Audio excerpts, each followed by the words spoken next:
Hello everyone, my name is Jay, and here's a little backstory on myself before I begin. I have had a pretty bad life. When I was born, my mom was on meth the entire pregnancy. When I was 3 weeks to 3 months old, she got rid of me for meth. She gave me to her aunt and uncle, who are my true parents because they raised me. Unfortunately, it was too good to be true because my new mom developed mental issues and she started becoming very violent, and by about 5 or 6, she finally started abusing me. And at this point, she had already been abusing my dad.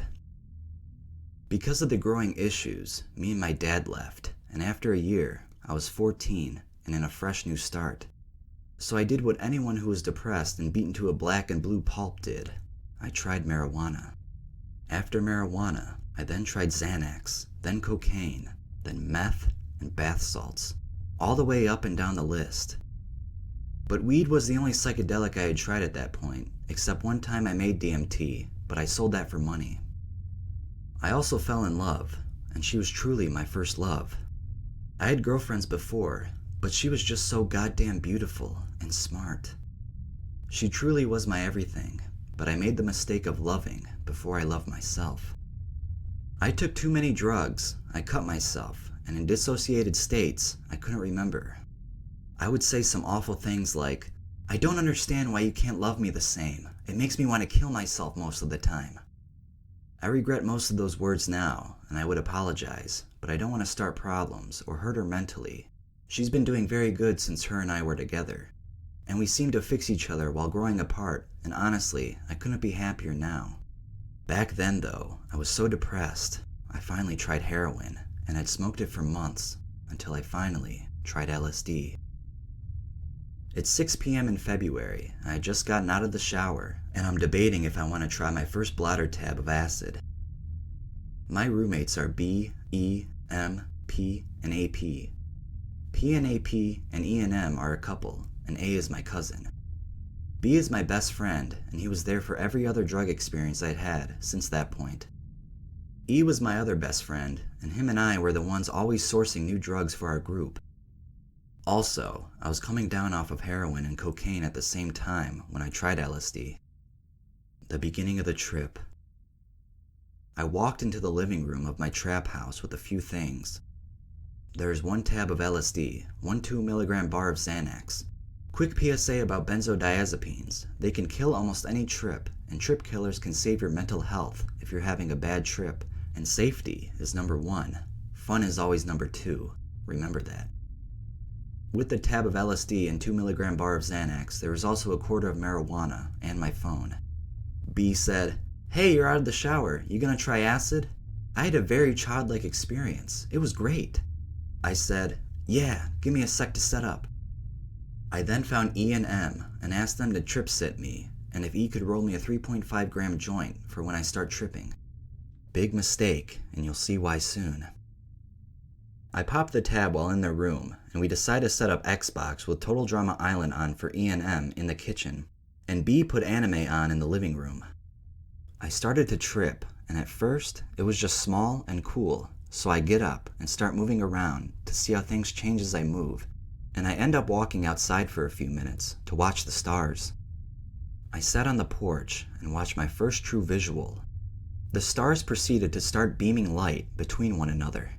Me in my state perceived it as the aliens were doing that, so I walked back in happy at the discovery as it seemed like a valuable lesson.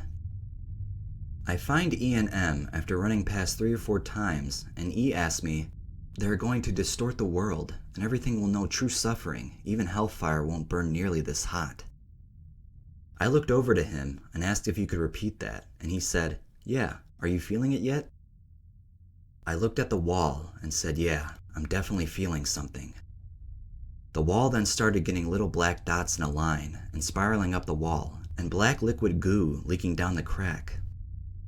I decided to get up and move back to the living room with B, and watching everything start to bend and sound distort even more. I yelled into the kitchen, "Hey E, can you bring that joint in here? I want to see what weed feels like, since it's also a very mild psychedelic."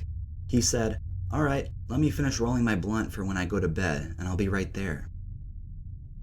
A few minutes later, he walked into the living room and sparked my joint. We smoked it, and I could definitely feel the difference. The joint made the LSD hit extremely hard and intensely. I decided to get up and hide in my room for what felt like years. When I walked out of my pitch-black room that looked like a junkie had lived there, Em asked, "Hey, you alright? You look a little distressed. My first acid trip was also a little scary. I can help." I said to her, "Yeah, I'm alright. This demon's cut is very different." But I only remember saying, "Yeah, I'm alright." I then walked into the bathroom and started truly freaking out then. I was just a few months into the breakup with A, and I was finally confronting my true feeling, just in a much different way. I had been watching the bathroom flash into different realities, kinda like I was floating in space and distorting the flow of time, watching nebulae instead of planets.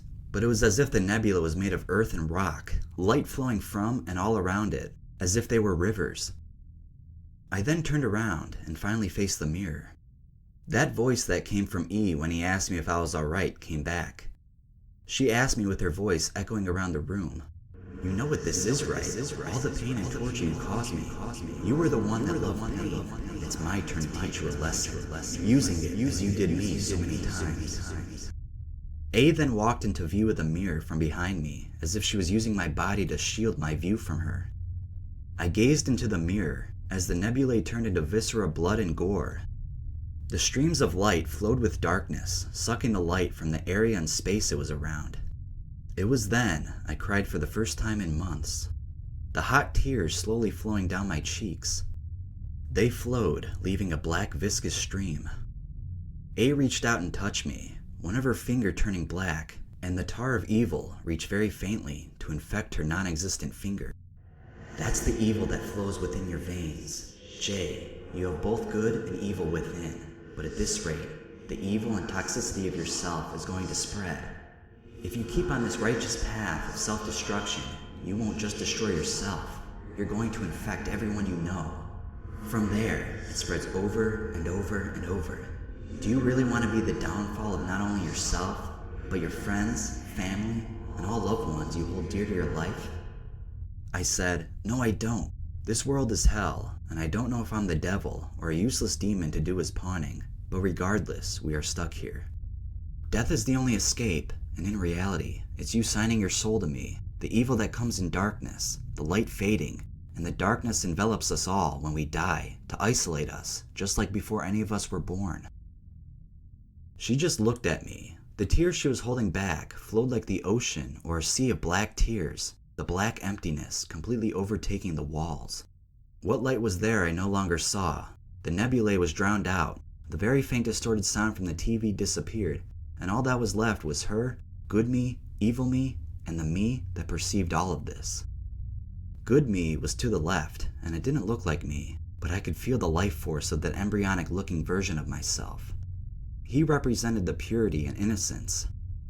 The evil me, with skin blacker than charcoal, with two distinct black horns, two humongous blood-red eyes, and a red glow from behind. A was across from me, holding out a razor blade. I asked her, "So this is where I make the choice of what I am?" She smirked and replied with a simple, "No, me." "So then what is all of this?" "This is your time to finally truly understand yourself and the constant changing of the world itself. Sure, you have an influence, but there's so much you haven't learned, like true happiness, true friendship, or even true love." With a swift motion, she ripped off the very shirt I'd met her in years prior and proceeded to slice open my chest and pull out my heart still beating, blood still leaking from the veins that kept it connected to me. She cut some rune into it and then said, "This is a symbol of an observer and warrior of love. I am willing to give you a new path to follow, but you're going to have to embrace your evil and good, balance the two. If you balance the two, you will find your new path awaiting." I asked, "How will I know what to do though? I don't even know where to start." "You will know when the time comes." All at once, I fell millions of miles and crashed back into my body, facing myself in the mirror, pulling one eyelid down with a finger and looking very intensely at my huge pupil. I was freaked out by the experience I just had and decided to very skittishly creep back into the kitchen with E and M. They both looked at me, paused, then looked at each other, and then back to me, and at the same time said, "Are you having a bad trip?" I looked up and said, "It's as simple as pie." It was not simple at all, though. I felt like my heart was on the verge of exploding. My brain also felt the same way, and I felt very, very wrong. I persevered for a couple hours in that bathroom and was coming up on hour 5 by the time they asked if my trip was bad. They resumed Total Drama Island, and I had no idea how much time had passed at the moment, but I was thinking I'm coming down finally. It's easing up. Then the TV was playing Owen in the dodgeball episode, and all I heard was complete gibberish, something like this if I had to write it out. "With perfume if Big John such magic feet," and then gave a very evil look with angry bloodthirsty eyes and evil body language. From seeing that, I started laughing very, very hard, to the point where pain wasn't the problem. The problem was, I felt extremely sick and started dry heaving along with very extreme anxiety, and then it just stopped after what felt like 30 minutes. I then just started staring at the wall. Again, the black dots showed up, but the black gooey rivers had disappeared from the grain of the wood. Those damn dots started flowing in circles like plastic bottles of air on a winding river until they started spinning in circles that just kept spiraling inwards of itself. It eventually overtook me and everything started spinning very, very fast, and I started crying again while I just kept saying, "I don't know, I don't know, I don't know," stuck in the thought, just constantly looking for God knows how long. But once the spinning stopped, the dots flowed into single words at a time. I want it, E. And me tripping very hard, feeling very dizzy and sick, read them aloud, and E was my trip sitter who had given the 2 mg Xanax previously. I also told him if I say at any point I wanted the Xanax, to get it in my system no matter what, even if he had to hurt me physically. I didn't fight it though. I didn't have to. I had no strength, nor the mental capacity to even know what was happening. He put the pill in my mouth, and from habit of letting all my friends feed me pills when I wanted them, I chewed up the awful bitter pill and swallowed. I then collapsed on the table and fell asleep for 5 minutes. When I awoke, I was still mildly tripping, but I was back, and I could remember all the main details of my trip ever since. Because of LSD, I am now sober. I am almost a year off of heroin, and I only smoke weed and take the occasional mushroom, acid, or maybe DMT trip. People say drugs can ruin lives. I'm here to tell you, they can do both. LSD has saved my life, and I haven't regretted anything since I took it, but in the moment of tripping, that one faithful time was long enough in hell to set this demon straight.